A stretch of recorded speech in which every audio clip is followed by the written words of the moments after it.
right, we're back. We'll take you right up until 6:30 this evening on my final program. We'll do some football picks. That coming up. We mentioned what's going on this weekend in the games as we dwindle the final weeks of the season down. The NFL invades Saturday this week for the first time. They usually do the last 3 weeks. You know, that there's a law about doing that, so they stay away from the football for college and for high school. They don't play on Friday and Saturday for that reason.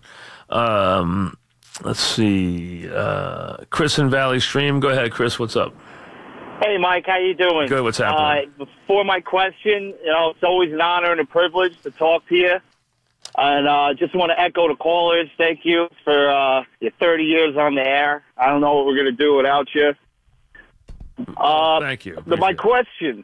Now, last year you got a call. You said it was your most bizarre call. A guy called up, said, if LT and Mike Tyson ran into the street and got into a fight, who would win? And he said, I'm going to hang up and listen. I never remember. I don't even remember that call.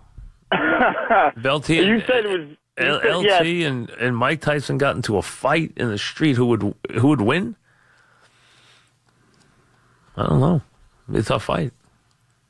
Like, I wouldn't automatically go with Tyson though. I'll tell you. I don't know. Nick in New Jersey. What's up, Nick? Hey, Mike, how's it going? What's happening? I just wanted to thank you first, of course, and I always used to go to Yankee games with my dad and a couple of buddies, and I've only been listening to you for about 10 years. I'm only 19, but going to Yankee games and listening to you, I'm going to miss that. So, well, thank you. I want to let you know. Thank you very much. Sorry. I thought he was done. Brian in West Islip. What's up, Brian? Hey, how you doing, Mike? Good, thank you. Long-time listener. I kind of grew up during your time. I'm 60 years old. I grew up actually 6 blocks from Yankee Stadium. I remember walking to the games, and I really appreciate the fact that you had such an interest in Mickey Mantle and players of that era, because they were unbelievable. They were truly great players. No question. And you leaving this station, it's like, this is my first time, by the way. So I want to say this is my first time and last time, because I'm not going to wait an hour on the phone to talk to anybody else again. That's for sure. Well, thank you. One of the things that you do so great, Mike, and I don't know if you can do it again, probably not, but the rants that you go through, I mean, that is just epic, Mike Francesa. That's not something that... Those are not planned, though. There has to be a reason for them. I don't just do them for the sake of doing them. So, I mean, if there's something that gets me going, then I'll do it. Mike in San Diego, what's up, Mike? Mike, pleasure to speak to you for the last time. I wish you all the best of luck. You know I've been trying to get you out here to where the turf meets the surf for years. Right. One of these days, Mike, please. Thank you. I will try. And I just wanted to say, Mike, I moved out here in San Diego in '94. And, I missed a lot of things. I missed the Rangers. I was a 10 years season ticket holder, moved out here in April, and they won the Cup in June. And, I didn't have FAN. But April 2006 was one of the happiest days of my life, Mike, because WFAN started streaming. Well, you know what? Thanks.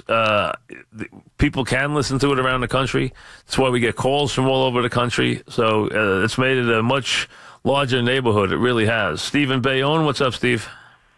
Hey, Mike, I've been listening to you since day one. I'm a big fan, and it's an honor to speak to you on your last day. Thank you. It's been incredible. I just stopped working after 37 years. The best part of my day is I get to spend more time, 5.5 hours listening to you.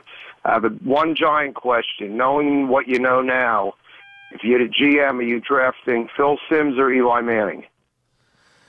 If I'm drafting Phil Simms or Eli Manning, that's a good question. That is a very good question for their career. I don't think you can go wrong with either one. I think, obviously, Eli's been more durable. I think Phil was the more talented passer. I think Eli's the more durable performer. So I think it's pretty much a flip of a coin for that reason. I think Phil was a better passer, Eli much more durable. That's kind of where I'd put them and put them very close to even. Steve in Bridgewater, what's up, Steve? Hey, Mike, how you doing? What's Congratulations on your retirement and good luck. And going to miss you on the drive home. Quick question, kind of a strange question. Right. Top 5 quarterbacks based on arm strength. Just arm strength alone? Arm strength, yep. Super Bowl era, arm strength. Who are your top 5? Arm strength alone. Elway? Oh, it had a strong one. Just arm strength and was Namath in there? Was Namath in there? He had a good arm. Arm overall, just arm strength, which would mean. How about Jeff George? Jeff George had a great arm. Vinny Testaverde had a great arm. Jeff George had a great arm. You see, arm strength, I mean, the guy who could just take it and throw it the farthest I don't think that's what you mean, though. Because there's guys who could take that ball and throw it 85 yards who couldn't play well. I mean, so that's you could take a guy like James Harris. If you remember James Harris could have thrown that thing 90 yards, but the thing is he wasn't a great quarterback. So I think you're looking for the real great quarterback arm. If you're looking for the great quarterback arm, Favre had a great fastball. Wasn't the most accurate, had a great fastball. Aikman threw a good fastball, also had tremendous accuracy on the ball, had a terrific. Vinny could make any throw ever. I'll give you, there's no question that Cutler can make any throw ever. Has a great arm. But that doesn't make you a great player to have that arm. So there's a great distinction between being able to play the game and have the greatest arm. And I think where I'd have to get more from you is whether you're just talking about someone who could throw it, a million miles down the field, or someone who has an arm that he can, hit people 50 and 60 on a dime. That's a different story. Greg in East Northport. What's up, Greg? How you doing, Michael? I'm not going to say goodbye because we'll say hello again. So, couple of things.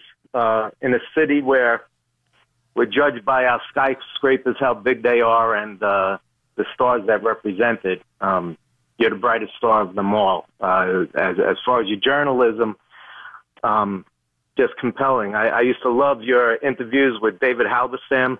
I thought those were some of the best when you spoke about books that he did and things of that nature. And, going as far back as you and Doggy, just the Johnny Patterson show where he just screamed.